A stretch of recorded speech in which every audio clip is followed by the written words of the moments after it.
Good morning, one and all. It's Chad here at Barry Big Plums Fishing, and we're here at the wonderful Frensham Trout Fishery in Surrey.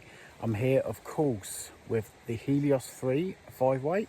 I've got my MPX floating line on, and with Sid Knight's Pearly Daddy on a loop knot there for some extra movement. Right, so we're here on one of the smaller lakes. It's got several lakes here, smaller ones as well as a bigger lake. It is mid-summer, so the fishing has certainly got a little bit tougher. You know, there's been a lot of rain, but it's also been quite hot as well. So I anticipate it's going to be a little bit tougher. That's one of the reasons I've got on the Sid Knight Pearly Daddy on the loop knot. It's a very good fish catching pattern. I'm here nice and early. In the summer, I always advise to fish early or fish late if you can. It will produce more fish. The water's nice and clear for here actually. I can actually see in the water with my sunglasses, so I struggle just retrieving flies and doing proper fishing, you know, fan casting. I can always go around stalking a little bit later on. I am going to keep a couple of fish for the table today because I fancy a meal. So I'm going to keep 2 and I'm going to release the rest. But I've got my barbless box, that won't matter. Because I grew up course fishing, I'm used to fishing barbless flies anyway, rather than lugging multiple fly boxes around.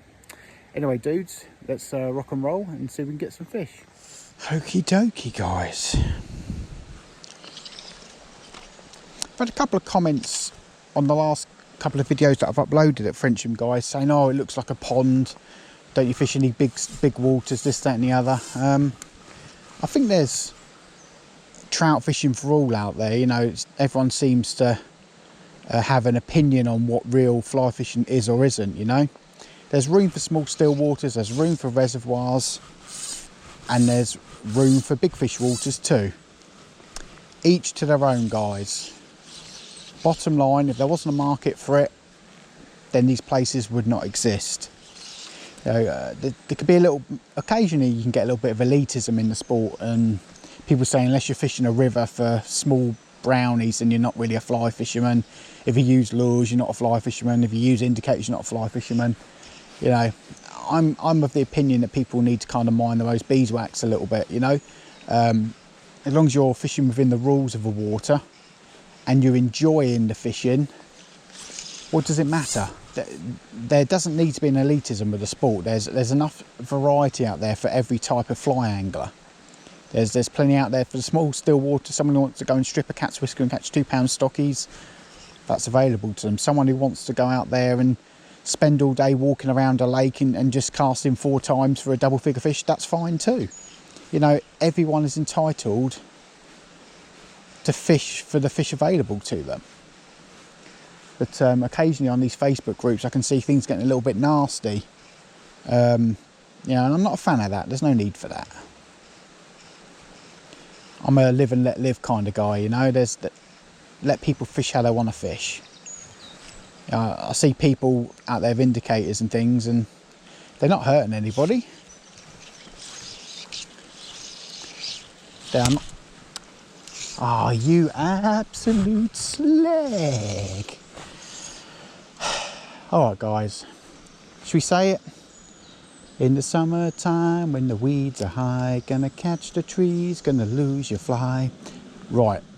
I'm going to go back and get that one because that's a Sid Knight Pearly Daddy. I've only got a couple left, and as I said last video, Sid Knight is no longer tying flies, so I need to make sure I retrieve that. Fly fishing. Sometimes you not just think, how does it tangle like that? How does it catch the weeds so badly? How does it tangle around the rod tip when I move between swims? On the odd occasion in the summer, guys, your patience can get tested a little bit. Oh my lord. Goodness gracious me, look at that. And now it's tangled in that bit. Okay, the fish are all near the top, taking stuff off the top. So I'm going to try this little size 14 emerger with foam on the top. I've never caught with one of these dry flies with the foam on the top. But I quite like it because I can imagine that that's not going to get wet too quickly. You know, when you use the CDC ones, I've got the old deer hair. You catch one fish and you have to change it. So let's hopefully that foam doesn't put them off. There's one there that's feeding. Oh, that was nice. I saw him come up for something else.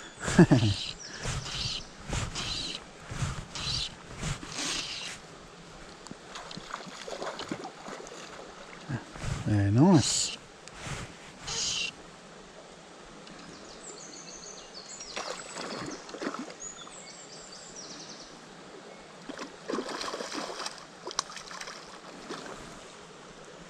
It's a nice looking rainbow there.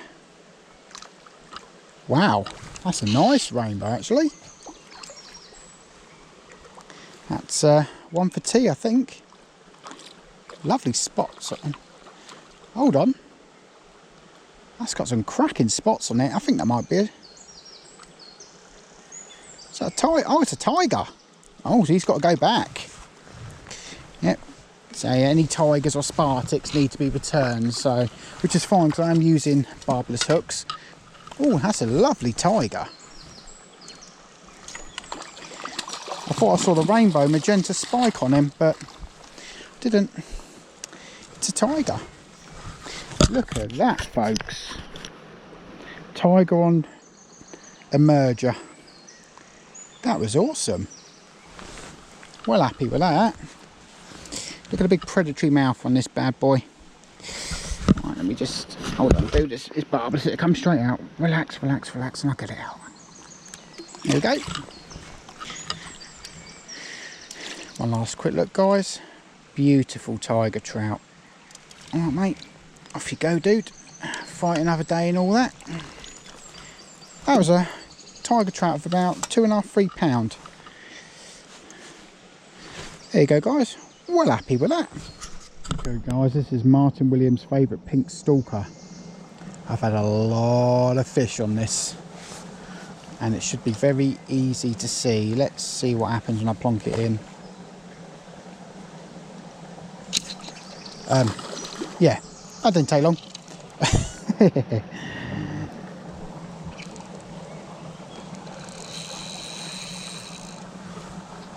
That's a little suicidal rainbow, guys.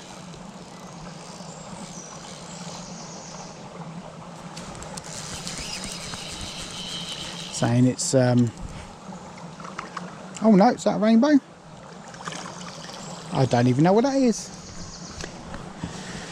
Can't quite make out from the pattern. Is that that's a little brownie, I think. Spirited little brownie. Or spartic.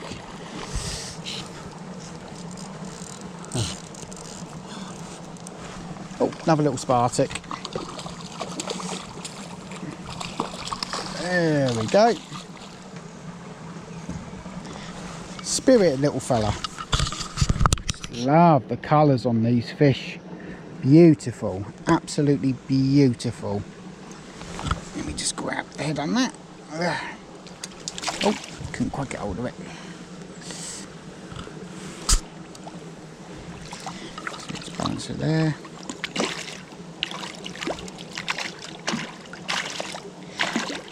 Okay, calm down, calm down. When they decide they want something, they're very aggressive little feeders.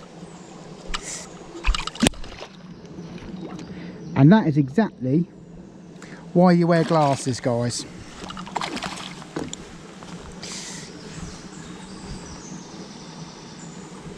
It's exactly why you wear glasses.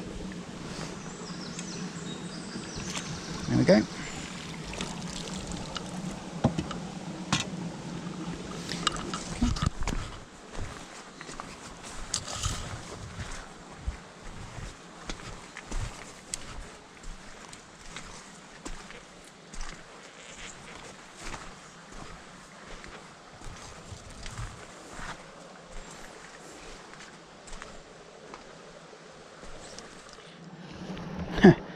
Plugging away for a couple of hours, guys. I put on, ooh, brownie. I put on an indicator.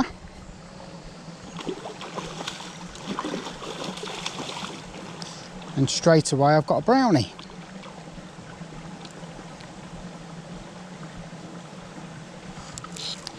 Again, this will be returned to fight another day. That's a nice brownie, guys. It's a very nice brownie. Oh, yes. Right. Look at that. Look at that, fellas. beautiful. Let's get them straight back. There you have it, guys, a summer session, a morning at Frensham Trout Fishery. Quite a successful morning, actually, considering the conditions. You know, when it's summer, you really have to change things up. In the winter, you can go somewhere, strip back a cat's whisker or nymphs, you know, and you're going to get the trout chasing your fly. But this time of year, it really doesn't happen. So you have to use every tool at your disposal. You're talking dry fly, you're talking buzzer, you're talking indicator. And on this particular day, most of my success came from actually stalking the trout. You know, when you're able to see them, all you really have left to you, if the trout are not feeding in summer, is the aggression of the fish. And stalking really does play into that fact, especially with the predatory browns and the tigers, things like that. I was able to get a few fish that way. Always a pleasure to fish Frensham. It's a small venue, it's an intimate venue, but I always have a great time when I'm there. I hope you enjoyed the video, guys, and just remember, when it's summer, you really got to do what you need to do to catch those fish and change up your tactics, and you're going to have more success. Also, fish early in the morning.